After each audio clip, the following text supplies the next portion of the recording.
नमस्कार साथियों, आपने सुना अभी ढोल नगाड़े की आवाज़। यह ढोल नगाड़े की आवाज़ वार्ड नंबर 16 के प्रत्याशी उम्मीदवार अनीता देवी की है, जिसके निवेदक पूर्व वार्ड पार्षद सोहन यादव हैं। और प्रचार का आज अंतिम दिन है। कुछ घंटे के बाद प्रचार थम जाएगा।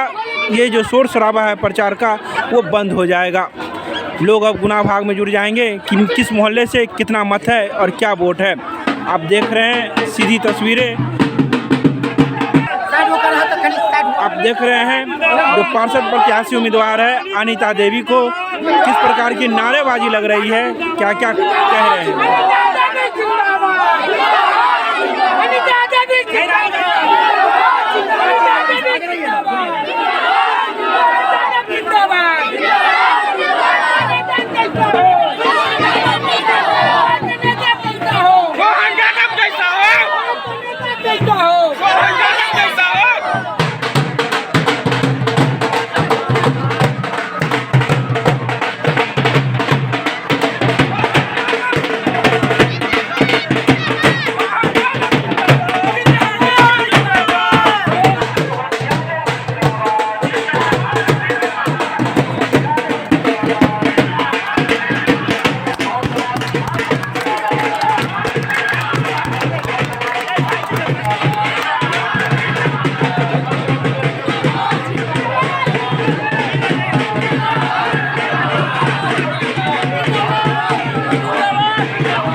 अनीता देवी मत घबराना, तेरे पीछे है पूरा दीवाना।